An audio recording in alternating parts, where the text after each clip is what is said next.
আচ্ছা, একটা ব্যাপার কি কখনো মনে হয়েছে যে ব্যবসায় সারাদিন ব্যস্ত থাকা মানেই কিন্তু লাভ করা নয়? অনেকেই কিন্তু এই ব্যস্ততার ফাঁদে আটকে পড়েন। তো কিভাবে এই ফাঁদ থেকে বেরিয়ে এসে এমন একটা সিস্টেম তৈরি করা যায় যা সত্যিই লাভজনক? চলুন আজ আমরা সাবরি সুভির দেয়া একটা দারুণ ফ্রেমওয়ার্ক নিয়ে কথা বলবো। এর ৮টা ধাপ আছে এবং নামটা বেশ আকর্ষণীয়, রেভিনিউ সভারেন্টি বা রাজস্ব সার্বভৌমত্ব। আচ্ছা, সুবীরের মতে আসল সমস্যাটা হলো মানসিকতার। একদিকে আছে প্র্যাকটিশনার, আরেকদিকে মার্কেটার। দেখুন, প্র্যাকটিশনার শুধু কাজটা করে, কিন্তু মার্কেটার রেভিনিউ জেনারেট করে। একজন শুধু কাজ শেষ করা নিয়ে ভাবে, আর অন্যজন ভাবে লাভ নিয়ে। আর সবচেয়ে বড় পার্থক্যটা হলো, একজন নিজের সময় বিক্রি করে টাকা আয় করে, আর অন্যজন এমন একটা সিস্টেম তৈরি করে যা তার হয়ে কাজ করে যায়। সাবরি, সুবীর মূল কথাটা কিন্তু এটাই। তিনি বলেন, যে কোনো বিজনেসের জন্য সবচেয়ে জরুরি স্কিল হলো লাভজনকভাবে রেভিনিউ তৈরি করার ক্ষমতা। ভাবুন তো, এটা একটা কোম্পানির জন্য একদম অক্সিজেনের মতো। এটা ছাড়া ব্যবসা না, কোনো সম্ভাবনাই নেই। তো আমরা কিভাবে এই পুরো জার্নিটা পার করব? চলুন এক ঝলকে দেখিনি। প্রথমে আমরা বুঝব প্র্যাকটিশনারের ফাঁদ জিনিসটা কি। তারপর দেখব কিভাবে একটা শক্ত ভিত্তি তৈরি করতে হয়। এরপর বানাবো একটা রেভিনিউ ইঞ্জিন। তারপর সেলসে দক্ষতা অর্জন করে একদম শেষে আমরা পৌঁছাবো সেই কাঙ্ক্ষিত রেভিনিউ সভরেনিটিতে। তো চলুন শুরু করা যাক। প্রথম যে জিনিসটা আমাদের বুঝতে হবে সেটা হলো মূল সমস্যাটা আসলে কোথায়। আর সমস্যাটার নাম হলো প্র্যাকটিশনারের ফাঁদ। মানে যেখানে দিনরাত ব্যস্ত থাকা সত্ত্বেও দিন শেষে পকেটে লাভ আসছে না। ওকে, সমস্যা তো বুঝলাম। এখন সমাধান কি? সমাধানের শুরুটা হবে একদম গোড়া থেকে, মানে ফাউন্ডেশন তৈরি করা দিয়ে। এর মধ্যে আছে প্রথম আর দ্বিতীয় ধাপ, যেখানে আমরা শিখব কাস্টমারকে কিভাবে বুঝতে হয় আর তাদের জন্য সঠিক টোপ কিভাবে ফেলতে হয়। প্রথম ধাপটা শুরু হচ্ছে 80-20 রুল দিয়ে। আপনারা হয়তো এটা শুনে থাকবেন। বেশিরভাগ ব্যবসার ক্ষেত্রে দেখা যায় যে প্রায় ৮০% লাভ আসে মাত্র ২০% কাস্টমারের কাছ থেকে।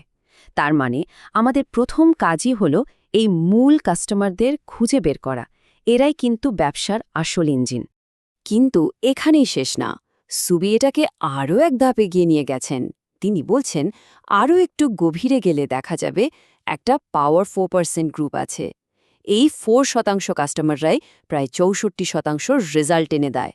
ভাবা যায়, এরাই হলো আপনার ব্যবসার সুপারস্টার, আর এদের ওপর ফোকাস করেই বিজনেসকে বহুদূর নিয়ে যাওয়া সম্ভব।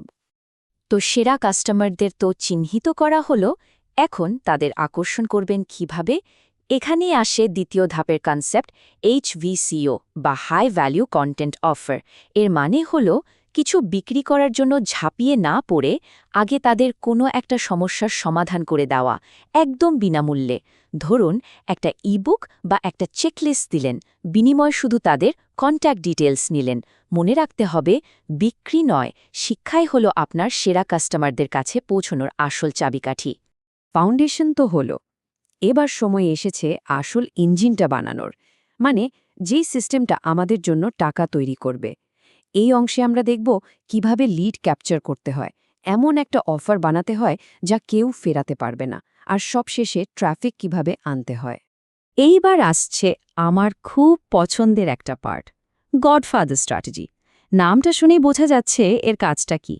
এমন একটা অফার তৈরি করা যেটা এতটাই ভালো যে আপনার কাস্টমাররা সেটাকে প্রত্যাখ্যান করার কথা ভাবতেই পারবে না। ঠিক যেন an offer they can't refuse. শুনতে তো দারুণ লাগছে, কিন্তু এমন একটা অফার বানাবো কিভাবে? খুবই সিম্পল, কিন্তু পাওয়ারফুল ৩টা স্টেপ আছে। ১. রিসার্চ করে বের করুন মানুষ ঠিক কিসের জন্য মুখিয়ে আছে। ২. তারা না বলার কি কারণ দেখাতে পারে তার একটা লিস্ট বানান। আর ৩. ওই প্রত্যেকটা কারণের সমাধান আপনার অফারের মধ্যেই দিয়ে দিন। ব্যাস, অফার তো রেডি। এবার দরকার ট্রাফিক। আর এখানেই বেশিরভাগ লোক একটা বড় ভুল করে। তারা বিজ্ঞাপনকে খরচ হিসেবে দেখে, কিন্তু আসল খেলাটা হলো এটাকে ইনভেস্টমেন্ট হিসেবে দেখা। ভাবুন, এটা একটা টাকা বানানোর মেশিন। যদি মেশিনে $1 দিয়ে $3 বেরোট, তাহলে তো আপনি চাইবেন যত বেশি সম্ভব ইনভেস্ট করতে, তাই না? ইঞ্জিন তৈরি, ট্রাফিকও আসছে, কিন্তু মানুষ কিনবে কেন? কারণ হলো বিশ্বাস। পরের দুইটা ধাপ ঠিক এই বিশ্বাস অর্জন করা আর সেলসকে একটা শিল্পে পরিণত করা নিয়েই। এখানে কোনো জোর জবরদস্তি নেই, আছে শুধু স্মার্ট টেকনিক। ষষ্ঠ ধাপের নামটাও কিন্তু বেশ মজার, ম্যাজিক ল্যান্টার্ন টেকনিক।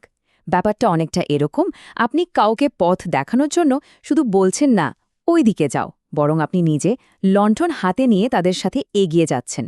মানে ধাপে ধাপে বিনামূল্যে ভ্যালু দিয়ে প্রমাণ করে দেয়া যে আপনি সত্যিই তাদের সাহায্য করতে পারেন।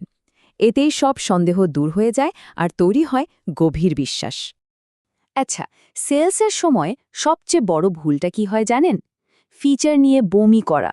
মানে পণ্যের কি কি ফিচার আছে তা নিয়ে ঘন্টার পর ঘন্টা বলে যাওয়া। সপ্তম ধাপটা ঠিক এই সমস্যাটারই সমাধান। সমাধান একদম অন্যরকম একটা approach, sell like a doctor.